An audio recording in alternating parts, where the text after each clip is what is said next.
Hey guys, Keyboard again. This video is going to be about how to efficiently gather living logs.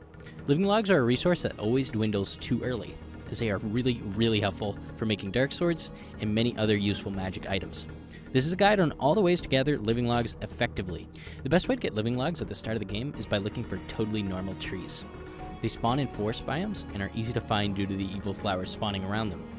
The fastest way to find them normally is to run along the path through the forest, using a speed boost to your advantage. Chopping it down gives 2 living logs, and digging up the stump gives you 1 extra living log. This is not enough for using dark swords constantly though, so the next best way to get living logs before day 72 is to chop evergreen trees and hope for a tree guard. They have a 1.33% chance of spawning per tree chopped down after day 3. They can also spawn in groups of 2 or 3 after day 30. They're an extremely easy enemy to kill by kiting, although they do have quite a bit of health. They drop 6 living logs, which in reality is still not enough.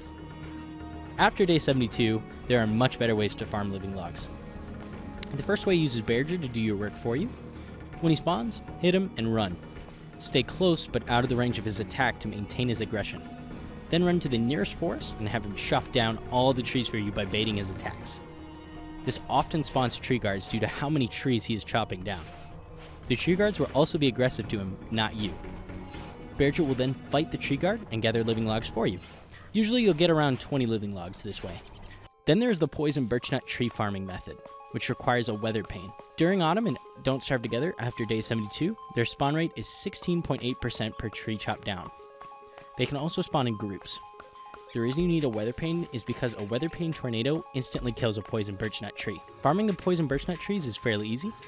First plant a forest of birchnut trees, chop some trees down until Poison Birchnut tree spawns, then use the weather pane on it. It's going to drop around 1 to 2 living logs with a 20% chance of 2 dropping. The stump can also be dug up for another living log.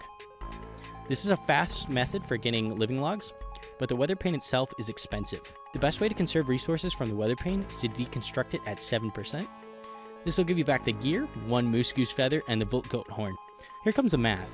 Each use of the weather pane gets 2.2 living logs. 2.2 times 14 is 30.8 living logs, and you can't have an eighth of a living log, so we'll round to 31 living logs.